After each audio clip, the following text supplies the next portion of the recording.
Hello, this is Stacy. It's been a while since my last video.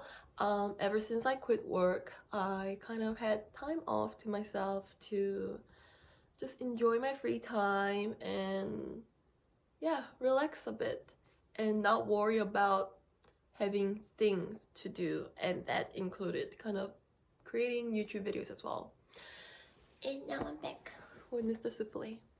And today I wanted to talk about how I fight off anxiety, because once I quit work, I'm not going to lie, there are a number of different feelings that I went through.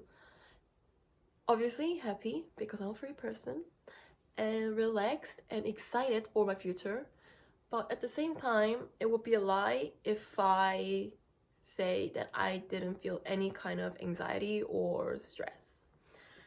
Because the thing is, as much as I hate office jobs and I hated it, it does give you the sense of stability and sense of certainty, because you know exactly how much you're going to be making and where your career is going.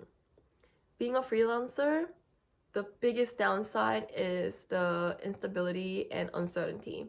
And that's something really kind of hard to fight off. I never really understood the concept of depression and anxiety until last year. I just always thought it's something that you can just fight off, like it's just all you. But sometimes it is really hard to just not be anxious and not feel sad. And I totally understand. It was like the most frustrating feeling ever, not being able to control your own emotions, because usually I'm in very good control of myself and my emotions and my life and my routines and my body. But last year, so obviously Corona happened, so everything was just not normal. Still isn't, but it was worse last year. And also at the same time, I was close to graduating my university, which made me very, very scared. Once you graduate, everything's so uncertain, and what you do really directly affects your life. So I wasn't sure exactly what kind of company that I wanted to work for. Like, I don't know about life. I'm like the thing is, nobody really knows what they're doing. But I didn't know that, and I was just really scared. Everybody has their life figured out, but I still don't know what I like, what I want to do, what kind of company, what kind of job I want to have. And I was feeling extremely nervous and scared and anxious. And on top of that, because of COVID, I wasn't able to travel, which is kind of like my scapegoat for when I'm feeling bad. I just like changing the scenery and like relaxing a bit to refresh my mind. But I wasn't able to travel anywhere. And that made me feel even more trapped and very suffocating. And one day I was walking on the street with my mom. We were fine, we were just grocery shopping, laughing, and then we started talking, and I just burst out into tears. I was crying so much because anxiety just hit me. And yeah, because how I know what anxiety feels like, I just wanted to share how I fought off anxiety and how maybe you can fight off anxiety as well. First and foremost, what I do is write. This is actually more accustomed to my personality and characteristic, because I just love writing. I love writing, I know, song lyrics, that already exists because I just like practicing my handwriting and just like taking in the words. I like writing quotes. I like writing my journal, my diary. I like just writing down my thoughts, and I just like listing things to do and whatever. I just like physically writing, like analog style, because it just relaxes me. So when I'm feeling anxious, what I write down are the things that are probably making me feel anxious. So for example, last year it would have been graduation and what I want to do with my life. Then I write that down, like graduation, and underneath I write down what about graduation that I'm worried about. Obviously I'm worried about whether I can graduate or not. Then I write down the requirements for graduating university, and I tick off everything that I've done, and everything that I haven't done I leave it and see what I need to do. Let's say I need to take this exam to pass and graduate, then I search up the exam, what are the requirements, when is the exam, how much do I need to pay, when can I apply, what kind of materials do I need to study. Then I just go ahead and be proactive about it. I book in that exam, I buy the textbooks that I need to study, and I study, and I take the exam. Then that's one more thing off the list that I need to worry about. And the main reason why I do this is to organize, of course, but mostly because once you write down what's making you feel anxious and write down how you can resolve these issues, you realize there's nothing to worry about because I can solve these problems. Graduating, I can do that. And if I don't graduate this semester, I can do that next year. That's all good as well. Most of the things that we worry about that gives us anxiety, we can actually solve by being proactive. So writing things down really helps me feel better and fight off my anxiety. And next thing I do is talk to myself and to the people that I believe, trust, and believe. I have very good relations with my sister and my mom. So mom is the one actually that I talk to most of the times. That time on the street that I burst into tears as well when I was walking with mom, I started talking to her. I'm like, I'm so worried about this and that and that. Sometimes whining is necessary, and it's really important to have people that will listen to you whine. And she told me, she didn't even give me exactly the solutions, but she told me, she was like, Stacey, everything's going to be okay. Hearing the little assurance from somebody else really makes you feel more confident and just better. She told me, who cares if you can't graduate? Who cares if you don't work for a year or two? It's okay, you'll figure it out, don't worry. And it just made me feel so much better. And by talking to her and letting it all out, I just kind of figured it out myself as well. I was like, oh my god, these are the stuff that I'm worried about. I should probably do this to fix this problem. And I instantly just more than half of my anxiety was just gone from that incident. So it's really important, if you are feeling down, to talk to people that can really listen to you. And another thing that you can do to fight off anxiety is to counter that anxiety with the complete opposite by forcing yourself to be happy. I believe there are two sides to everything, and we decide what side to see and what side to side with. And so if you're feeling anxious, there are reasons not to feel anxious at the same time. So you can kind of force yourself to be in good mood, because we are in control of our emotions most of it. Because we decide how we feel ultimately, right? So there are a lot of the things that I do that make me happy. I actually really wanted to do a video on little things that make me happy, but I decided to do this video first. So to give you a big picture, easiest way to approach happiness and how to put yourself in a good mood is to use the 5 sensories. So us humans have 5 senses, right? Like sight, hearing, touch, smell, and taste. So visually, just look at things that make you happy. Mr. Souffle makes me happy. Looking at him makes me happy. Seeing silver on the ground, lying down because it's so hot, makes me happy. The sunflower makes me happy by looking at it. There will be things that make you happy. Find your aesthetic, things that makes you just kind of smell a bit when you look at. Have a little folder saved as your niche and whatever that makes you happy. And when you're in happy mood, when you see things and that makes you smile, just save that, or take a photo of it and save it into that folder. I have so many different folders.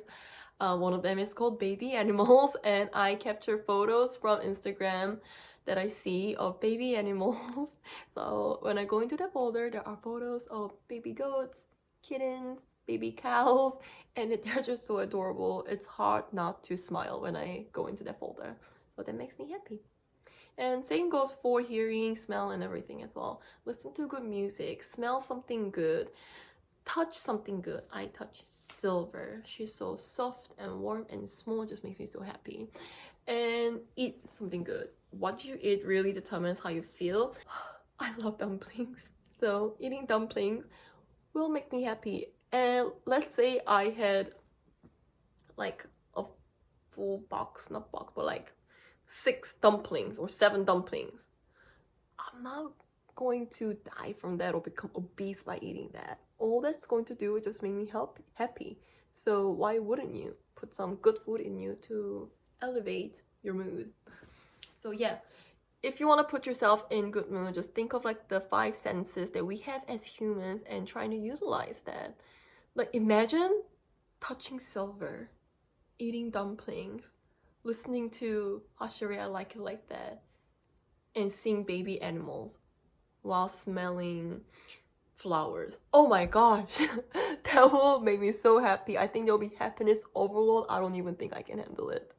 And when you're in that kind of situation, how can you think of anxieties and be stressed? You can be very appreciative of small things. Like for me, I just looked in front of me and there's this book and it's a hardcover book, and this just makes me happy because I love hardcover books. And it's this yellow. It's so cute and pretty, and it's so simple, the design. Like us humans are actually so easy to please. Like we become very happy and we put ourselves in a good mood really easily if you actually think about it. So put yourself in good mood to fight off anxiety. And another thing that I can suggest is, as a lover of yoga, if you don't like yoga, that's fine. But stretching or even just breathing and meditating will really relax your body, your mind, your heart, your spirit, and your soul. Seriously. Scientifically speaking, not spiritually speaking, but scientifically speaking, breathing affects your mood a lot.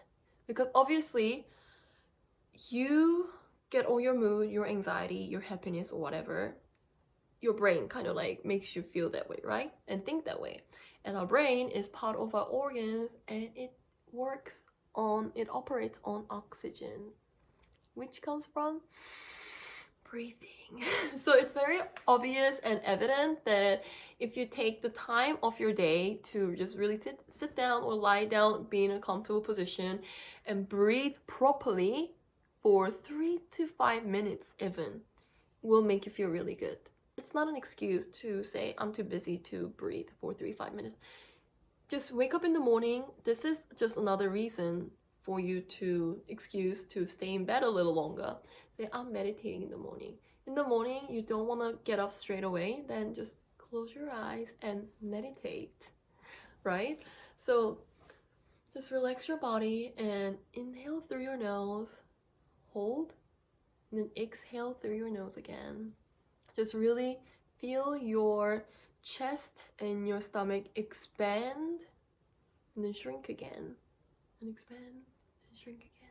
And you can really feel your lungs and your whole body filling up with fresh oxygen, and then your carbon dioxide getting out of you and repeating. And it helps with your blood flow, which will help you with your thinking as well, which will put you in better mood.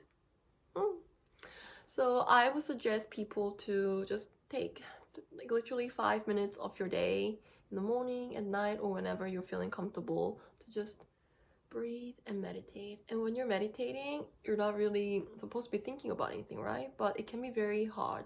It can be very distractive. I still get distracted when I'm meditating. So the best way is to focus on your breathing. Count your breathing. It will just elevate your mood a lot. Try it. So these have been some of the ways how I personally fight off my anxiety. These days I don't really get anxious anymore because I do this daily and it just makes me feel really, really good. And I just realized that there are not much to be anxious about. I honestly even read a book called How to Stop Worrying and Start Living by Dale Carnegie, and that book really helped me a lot because it made me realize that the things that we worry about are so trifling. We really shouldn't be assigning so much time on wasting our emotion and good energy into that. And in saying that, I still know that it's really, really hard and to just fight off anxiety just by following these simple steps. I know. And lastly, if I do wanna say something on this topic, is that if you're feeling anxiety, sometimes it's just good to just allow it. It's a phase, like, that I think everyone definitely does go through at least once in their lifetime. And being overly neglective and denying of that feeling is even worse. That's called being toxic positive. And sometimes let it make you sad and cry about it. Let it make you angry and frustrated and get angry about it and let it out. It's okay to feel certain ways. Just don't let it consume you completely. As long as you remember that, it should be fine. You can have a week or month of feeling anxious, but eventually it will go away. Just have belief in yourself that it will one day get better and it'll be good. I'm not religious, but I do really like this line from the Bible. These two shall pass, and it's very, very, very, very, very true. And I tell this to myself a lot, and it helps. Well, anyway, that has been how Stacey fights off her anxiety, or how she fought off anxiety, and now is a very happy person. And I hope this somehow, in some way, help someone with their emotions or their happiness and their lifestyle and routine. Yeah, it is a very touchy topic, but hopefully it helped. I'm not trying to offend anybody, don't hate me. So yeah, that's it for me today. Now I'm gonna go and touch Silver and eat cookies and smell her paws while listening to good music and watching anime. Bye!